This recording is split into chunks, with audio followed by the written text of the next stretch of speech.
kita olah adalah bagaimana menciptakan koperasi-koperasi melalui warung-warung yang ada di sekitar tetangga ini bisa hidup dan bisa bersentuhan langsung dengan masyarakat. Ini sudah diperintahkan oleh Pak Wali Kota untuk didorong. Nah, mungkin ke depan koperasi-koperasi ini juga harus mempunyai inovasi ya, dengan koperasi-koperasi ya seperti koperasi produsen, jasa atau konsumen. Walaupun di sini masih ada simpan pinjam, karena arahnya ketika koperasi-koperasi ini bersatu, berkolaborasi, kita berharap yang tadi disampaikan, warung-warung koperasi ini yang dia pun sekaligus juga menjadi anggota koperasi, ini bisa menjadikan warung yang dapat memberikan fasilitas harga yang murah kepada masyarakat. Jadi harganya bisa ditekan dengan harga yang ada di pasar. Nah, kalau hal ini bisa diwujudkan, tentunya kesejahteraan di masyarakat Kota Tangerang ini dapat kita harapkan tentunya meningkatkan kemampuan masyarakat untuk daya beli. Sebab dengan praktek yang pernah saya lakukan, yaitu ketika harga bahan pokok naik, ya, kemudian kita berkoordinasi dan bekerja sama dengan pihak-pihak yang mampu, ya, untuk menekan harga. Misalkan kami menghubungi pedagang dan pedagang itu kita lindungi, kita minta untuk membeli langsung kepada petani. Harga cabai di Kota Tangerang yang itu bisa ditekan dengan harga hanya Rp50.000, karena yang bersangkutan beli dari petani dengan harga yang murah. Nah, ide dari bazar ini saya ingin sekali menerapkan kepada warung-warung di sekitar. Jadi biasanya bazar sesekali, kenapa tidak kita lakukan bazar setiap hari yang ada di tengah masyarakat, ya. Dan ini tentu harus matang kita mengolah, matang kita merencanakan, ya, supaya apa yang menjadi harapan dari Pak Wali Kota ini bisa diwujudkan, ya, sehingga Kota Tangerang tidak terimbas dengan dengan inflasi, ya. Dan alhamdulillah secara nasional Kota Tangerang inflasinya paling rendah, ya, dan kita diapresiasi oleh Kementerian Dalam Negeri atas upaya kita menekan laju inflasi. Nah, upaya seperti ini tentu tidak bisa kita berhenti, ya, tanpa peran kita semua. Ya, inflasi merupakan tolak ukur bahwa keberhasilan kita, dan saya membahasakan bersama-sama tentunya antara pemerintah dengan masyarakat. Ya, saya berharap peran aktif kita bisa bersama-sama bagaimana cara menekan laju inflasi. Tentunya kita harus memiliki benteng yang kuat, memiliki konsep yang baik, ya, sehingga kita bisa menghindarkan yang namanya inflasi yang tentunya sangat mempengaruhi faktor kesejahteraan masyarakat. Ya, ini ide yang mungkin saya sampaikan, mungkin sebagai pendahuluan awal. Mungkin ada beberapa koperasi yang akan kita rangkul, tapi nanti ke depan bila mana ini bisa diwujudkan, bisa berjalan, mudah-mudahan semuanya bisa terlibat dan koperasi-koperasi adalah penolong bagi masyarakat di sekitarnya. Ya, mungkin bagi koperasi yang sekarang masih menjadi koperasi organisasi, ya, yang saya sebut mungkin pegawai, karyawan, ya, ke depan bisa memunculkan ide-ide inovasi-inovasi yang mungkin bisa ke publik lah, untuk bisa turut andil bagaimana caranya bisa menghubungi dengan masyarakat atau mensejahterakan masyarakat. Demikian barangkali Bapak Ibu sekalian, ya, yang dapat saya sampaikan. Mohon izin saya juga tidak dapat menemani Bapak Ibu, ya, karena di sini juga ada kabin, ada narasumber. Saya juga harus ada kegiatan satu lagi dengan acara yang sama tapi diselenggarakan oleh lembaga lain, ya, dan saya harap semuanya dapat mengikuti dengan baik dan pulang membawa ilmu yang bermanfaat. Amin. Demikian, sekali lagi mohon maaf bila ada hal yang kurang berkenan. Saya akhiri bila ada perhidayah. Wassalamualaikum warahmatullahi wabarakatuh. Waalaikumsalam. Bapak Ibu hadirin yang berbahagia, sebagai ungkapan rasa syukur, marilah kita berdoa menurut agama dan keyakinan masing-masing agar kelancaran dan keberkahan untuk kegiatan ini. Kali berubah, kami ingin apa yang tadi disampaikan Pak Kadis bahwa penggerak roda ekonomi, koperasi salah satu tulang punggung itu yang dimaksud adalah closed loop. Nah, bagaimana closed loop ini kalau kita tidak benahi dari sisi kelembagaan? Makanya hari ini temanya adalah penerbitan sertifikat nomor induk koperasi atau NIK melalui aplikasi online data sistem. Itu dulu temanya. Makanya tadi kenapa saya jelaskan di kementerian itu apa saja, silakanlah Bapak Ibu ke dinas, kalau pas ke Rasuna Said mampir ke deputi koperasi, diskusi koperasi modern seperti apa, pengawasannya seperti apa dan sebagainya, silakan Pak untuk mengupdate anggota sehingga benar-benar koperasi itu kembali lagi ke jati dirinya. Nah, Bapak Ibu kan belum tahu bahwa slang saja itu sekarang membentuk koperasi anak-anak muda, Pak. Namanya koperasi multi pihak. Apa sih? Kan kita pelajari lagi nanti ke depan ada istilahnya koperasi multi pihak. Nah, silakan next, Mas Rudi. Saya izin hanya memberikan semacam awalan ya. Nanti teknis dan lain-lain Mas Sugi ya. Nah, ini yang Pak Rudi, yang ada dasar hukumnya dulu Pak. Coba diganti yang dasar, yang ganti yang satunya Pak, yang ada dasar hukumnya dulu.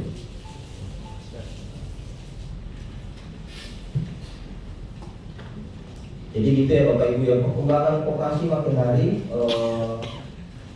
makin tahun ternyata tidak seperti yang kita bayangkan Pak. Yang memang kita pelayanan anggota, ternyata di luar ada orang-orang yang tidak bertanggung jawab yang mengatasnamakan koperasi Pak. Padahal masyarakat itu awalnya tidak tahu bahwa saya berinvestasi, ternyata itu berbadan hukum. Ada 8 bermasalah yang sampai saat ini, dan 1 yang heboh itu Indosuria, itu yang benar-benar krisis komunikasi sekali. Yang katanya 500 triliun PPATK sebetulnya juga tidak. Jadi banyak hal lah yang perlu Bapak Ibu pahami. Kenapa Dinas Kota Tangerang mengadakan pertemuan-pertemuan rutin, sebetulnya hanya ingin Bapak Ibu update komunikasi dan segera melakukan perbaikan kelembagaan. Sudah ya nanti surga gitu. Kemudian manajemen pengawasan membuat rencana pengawasan. Apa saja penerapan indikatornya, standar kinerjanya, di kebijakan seperti apa, di pengelolaan seperti apa. Kemudian kedua, membuat program kerja pengawasan. Rencana pengawasannya Bapak Ibu buat enggak di rencana kerja tahun 2023 ini dibuat enggak? Ada yang buat berapa orang rencana kerja pengawas? Ada enggak? Belum. Belum, gimana kemarin? Mau jadi pengawas kok enggak? Dia mau buat rencana kerjanya. Dibuat aja Pak, jelek enggak apa-apa. Yang penting ada dulu. Itu loh, apa yang harus dilakukan? Ya, seperti itu. Membuat program kerja pengawasan, rencana pengawasan, itu pengawasan. Kemudian pengawasan itu mengkoordinasikan pelaksanaan pengawasan. Oleh siapa pengawas? Tenaga bantuan lain, auditor dari luar. Mungkin kita datangkan auditor kalau koperasinya sudah kaya, biasanya undang orang dari luar. Biasanya kalau koperasi di Tangerang itu biasanya mengundang auditor loh. Karena biasanya koperasi karir di Tangerang itu sudah banyak yang maju gitu. Ya mudah-mudahan nanti Bapak bisa maju. Kapan dilakukan? Ingat bulannya kapan? Apa triwulan, bulanan, semester, atau cuma NCCT atau tahunan saja? Nah itu Bapak harus ingat di situ. Di mana dilakukan? Dari koperasinya, di kelompoknya, anggota, atau lokasi lain yang berhubungan dengan kegiatan koperasinya. sistem atau metodenya bisa konvensional, kelompok, pola tanggung renteng dan lain sebagainya, ya. Itu manajemennya. Kemudian lanjut, pelaksanaan pengawasan, mengumpulkan data dan informasi, melakukan analisis, mengukur dan membandingkan antara standar dan dengan realisasi kinerja, menyusun rekomendasi hasil pengawasan, pelaporan, menyusun, menyampaikan dan tindak lanjut hasil pengawasan itu seperti apa. Itu ada solusinya gitu Pak. Ini nanti karena itu nanti dibaca oleh rapat anggota. Rapat anggota membaca, oh solusinya gini, setuju nggak? Setuju, ayo kita lakukan. Kalau nggak setuju, kenapa nggak setuju? Gimana cara solusinya? Bapak kan sudah tahu. Kadang-kadang nanti anggota sudah gitu. Bapak kan tahu tentang hal itu. Jadi Bapak saja. Udah, kalau saya yang buat, saya akan sesuai dengan kemampuan saya. Jadi nanti jangan minta yang tidak kemampuan saya. Bapak harus ingatkan kepada anggota bahwa kemampuan saya segini, saya bisa lakukan ini. Kalau nanti diserahkan ke saya, ya kemampuan saya segitu. Kalau kamu mau, ya kalau orang anggota mau, coba kasih jalan ke kita. Itu Bapak Ibu. Jadi jangan Bapak Ibu disalahin sama anggota. Pengawasnya cuma tidur saja. Itu. Jadi Bapak Ibu ada, dulu nggak mau ngomong kok, diserahkan ke kita, ya kita seadanya saja. Yang pertama nanti ada ini agak lama, sinyalnya bisa jadi. Sudah kebuka? Loading ya, kalau Pak. Tunggu dulu, memang nggak sabar dulu. Jaringan nih kali ya.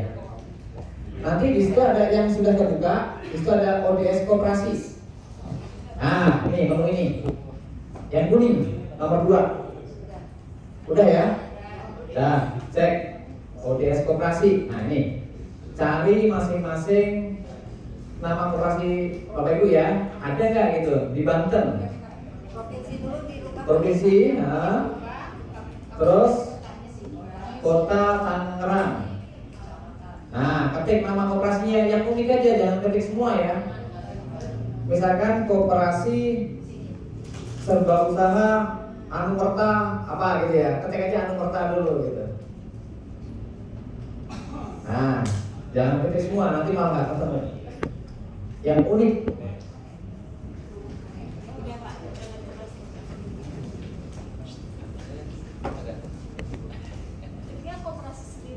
Koperasi nggak usah ketik, nama belakangnya aja. Kalau kayak gini, yang unik aja. Misalkan Umar, saya ketik Umar gitu ya, Umar gitu. Ada yang koperasi Umar?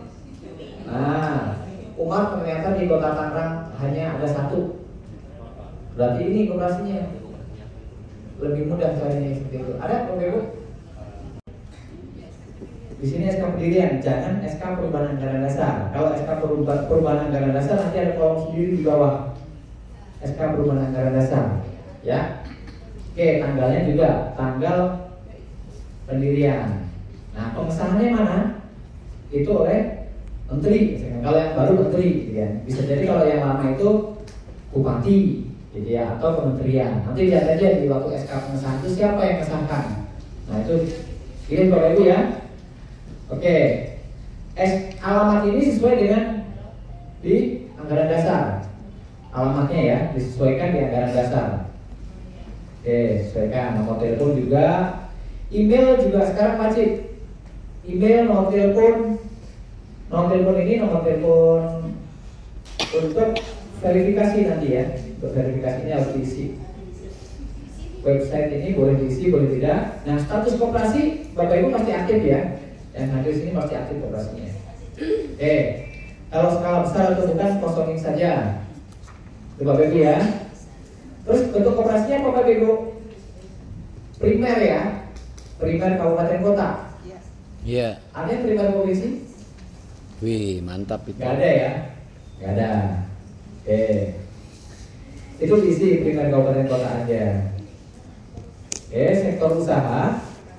Kalau Bapak Ibu tidak ada KBLI, nggak usah diisi. Tapi kalau Bapak Ibu sudah sempat mengurus ke OSS, itu mau diisi aja. Itu 5 digit. Ada yang sudah ngurus ke NIB? Udah sebagian ya, Bapak udah. Cuma 1. Belum ya? Ada kendala?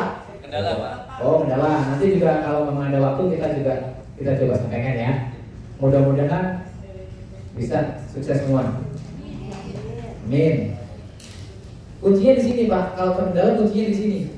Kuncinya di sini semua. Jadi mau ke perubahan anggaran dasar sama pengurus NIB nanti, gitu ya. Oke, ini diisi. Nah, izin usaha ini kosongin aja kalau nggak ada ya. Silakan kosongin aja. Karena izin usaha ini sekarang ke NIB. Nanti Bapak Ibu tinggal ngurus NIB aja gratis. Makanya email tadi diwajibkan, gitu ya. Nah, terus kembali sini.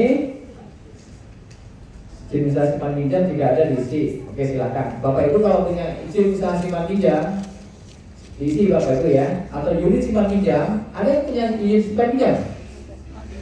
Ada? Yang punya? Ada ya? Nggak semuanya punya. Yang punya nanti tolong ini diisi. Untuk kita tahu bahwa koperasi ini punya unit simpan pinjam gitu. Oke. Nah ini Bapak Ibu. Ini yang penting nih. Yang terkendala tadi terutama di sini. Kelihatan nggak ya? Kurang kelihatan ya? Nah ini ketua. Ketua itu kira-kira ada periodenya nggak Pak? Ada. Waktu di anggaran dasar ya? Ada. Ada nggak yang kamu mencantumkan ya? Tercantum. Kira-kira anggaran dasar? Ada juga kan? Nah sebaiknya kalau nggak ada nanti ketika merevisi anggaran dasar ditambahkan Bapak Ibu ya.